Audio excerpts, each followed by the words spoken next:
Allahun Azza wa Jalla falenderojmë, për ti falë dhe ndihmë kërkojmë.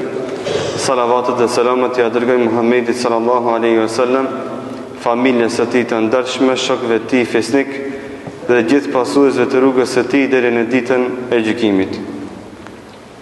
Falenderojmë Allahun Azza wa Jalla për mirësitë dhe begatitë e mëdha që na bëri të mundur që përsëri të bohemi në këtë ditë të madhe për ta lartësuar dhe falendëruar Allahun Azza wa Jalla me ymër e shëndet e me gjitha të mirat që Allahu Azza wa Jalla ja bën nasip një robit të vet. Sot do të flasim një tërbije, një etik që ka të bëjë me veshmbathjen, dhe kjo është edhe dersi i fundit, që ka të bëjë me tërbijen dhe edukatën e veshmbathjes së një muslimani. Na përmendëm se veshja dhe veshmbathja ka rregulla dhe parimet e veta që duhet t'i ketë parasysh çdo musliman. Që të mundohemi që së paku më anë të veshjes apo veshmbathjes të mos bëjmë gjëna. Nëse s'kemi mundësi me ju hik gjitha gjunaheve, s'paku këtyre gjunaheve që janë me anë të veshjes, të mundohemi që të largohemi atyre. Sot do të flasim diçka rreth tërbijes dhe etikës dhe mënyrës së bajtjes së unazës. Dhe kjo është meselja e fundit në këtë kaptin apo në këtë kapitull. Padyshim se unaza është pjesë e veshmbathjes së muslimanit dhe është pjesë e dekorimit dhe zbukurimit të pamjes së tij. Dhe deshtëm apo nuk deshtëm, unaza si element ka qenë prezent tek gjithë popujt dhe e njëjta është trashëguar edhe më pas. Deri në ditën e sodit ne hasim alo njerëz të cilët bajnë unazë dhe përdorin unazën. Dhe përmendim nga ana tjetër se unaza si element dhe si dekor që besimtari apo njeri e vendon në gishtin e tij, i ka dy qasje. Ulemaja kanë përmend se unazja a është adet apo është sunet. A është adet apo është sunet. Natyrisht që mendimet e dietarëve në këtë mesele janë të shumta, por na themi sipas niyetit të besimtarit. Nëse dikush e bën unazën pse ka bajt Muhamedi sallallahu alaihi wasallam, atëherë themi ti për bajtjen e kësaj unaze kish problem te Zoti. Pse e kim bajt, pse këtë e ka bajt kështu në këtë formë Resulullahi sallallahu alaihi wasallam, edhe për këtë kish problem. Për këtë shkak çdo punë të mirë të cilën e bën besimtari me nijet afrimi tek Allahu Azza wa Jalla apo me nijet të zbatimit të sunetit të pejgamberit sallallahu alaihi wasallam, padyshim se meriton shpërblimin e Allahut subhanahu wa taala. E njëjta vlen edhe për unazën. Pejgamberi sallallahu alaihi wasallam, nga shkaku se ka qenë analfabet, i cili nuk ka ditë me lexue as me shkruajt, vulët e tij e ka pas unazën e tij, në të cilën ka shkruajt Muhammed Rasulullah, i cili ka shkruajt Muhammed Rasulullah. Të vula e pejgamberit sallallahu alaihi wasallam ka qenë në unazë të tij. Ka qenë në unazë të tij. Përmendim nga rregullat e para është se në unazë ban me vëndu edhe gurës të çmueshëm, të cilët kanë ngjyra të shumta dhe nuk është me rëndësi se çfarë ngjyre vendohet. Gjitha ngjyrat lejon në vendimin e unazës.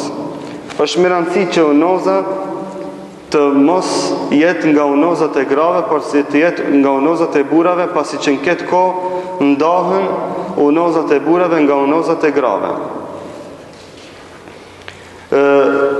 Dhe vendimi i gurit lejohet në gjitha format apo në gjitha mënyrat, pa më parasysh se a do të jetë i rrumullakët, a do të jetë katror, a do të jetë do të thotë i thyer në mbi, a do të jetë gur i zi, i kuq, i lirë, i shtrenjtë. Me rëndësi është se lejohet bajtja e unazës me gurës të ndryshëm dhe pejgamberi sallallahu alajhi wasallam unazat që i kanë bajt në të ka pas edhe gurës. Lejohet që guri të mbat në pjesën e sipërme dhe lejohet që guri të mbat edhe në pjesën e poshtme. Ajo që është më rëndësi se rrepsisht ndalohet bajtja e unozës për mendjemallësi, apo më mirë thonë bajtja e unozës për qallëm, nga se kjo unozë më shndrohet në mëkat dhe në gjuna, ashtu siç kemi thonë se tesha e mirë, mu vesh besimtari me tesha të bardha e të bukura e të heshme, është sunet, është sevap. Nga ana tjetër, me çdo tesha, nëse ai bën mendjemallësi dhe mundohet që me anë të teshës së tij apo rrobave që i ka të veshta ti nënçmoj të tjerit, në këtë rast themi ti ke bëu gjuna me tesha të mira, me të mirën e Zotit ti ke bëu gjuna, ke merituar dënimin e Zotit. E njëjta vlen edhe për unozën, nëse bëhet unoza si suneti pejgamberit sallallahu alajhi wasallam për ta pasur rrugën e tij, pse ai e ka bëjt unozën edhe ti e bën, atë në këtë rast kish problem. Përmendni këto një mesele të re, e cila është bashkohore, e cila s'ka qenë prezente më herët tek ne, që është vendimi apo ndrimi i unozave të fejesës, që e ka formën e posaçme, mënyrën e posaçme dhe kohën e posaçme. Kjo unozë është haram me vendu. Është haram me vendu nga sa është tashabbu bil kufar. Është përngjasim me jo muslimant. Muslimant nuk kanë unozë fejese. Në asnjë kitab të këtij dini nuk shkruan se duhet me bajt unozë fejese. Në asnjë kitab të këtij dini nuk shkruan se besimtari për me tregu se është i fejum apo i martum, duhet me vendu unozën në dorën e djathtë apo në dorën e majtë. Gjitha këto janë mendime dhe adete që ne i kemi marrë nga jo muslimant, të cilët mendime dhe adete na duhet mi luftu dhe mi largu në gjitha format që i kemi.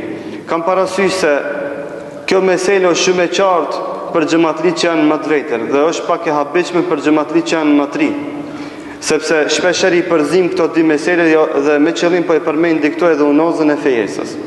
I përzim unozën e pejgamberit sallallahu alajhi wasallam që ka gjenë unozë mutlaka e përgjithshme që e ka bërë në gjitha rastet dhe dallon unoza e fejesës. Allahu mëse bof që atë unozë shpeshherë besimtarët i bëjnë ndrimin e unozave duke i shtinë ata në kolaç të bukës, që është adet i krishterëve. Edhe dërgimi i unozës për simbolik të fesës, edhe kjo është adet i krishterëve, nuk është adet i muslimanëve, të cilën adet fatkeqësisht do të thotë her pas here e hasim në fesat e tona.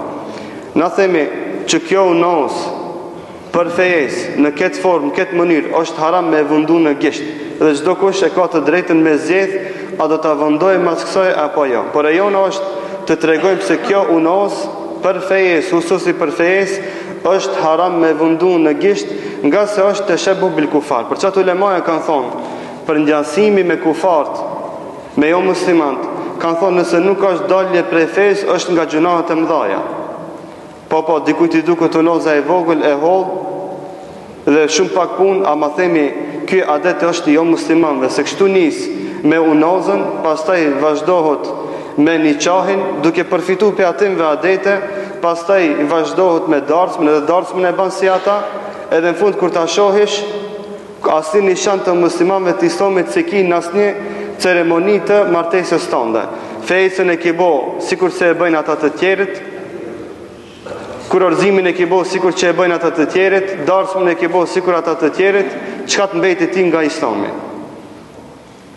Për këtë shkak, e keqja nuk bën më asgjësun, dhe të keqës nuk bën mi dhon udh. Për këtë shkak na themi, bajtja e unozës është me niyet të pasimit të pejgamberit sallallahu alajhi wasallam, sunet dhe besimtari ka sevap për atë. Bajtja e unozës për hususi për fesë, apo me bart për kibër dhe mendjemallësi, kjo është një veshje e cila është haram dhe nuk lejohet me bajt. Mesela tjetër që përmendemi këto, ose bartja e unozës lejohet që të jetë në dorën e djathtë dhe në dorën e majtë. Dhe pejgamberi sallallahu alaihi wasallam në hadithet që përmenden është se her pas heri unozën e ka majt në dorën e djathtë, her pas heri unozën e tij e ka mbajt edhe në dorën e majtë. Që do të thotë nuk ka fiks argument apo argument decid dhe i prerë që ta obligon apo të detyron me mbajt unozën në dorën e djathtë apo në të majtë, edhe pse e djathta në këtë rast është më e preferueshme.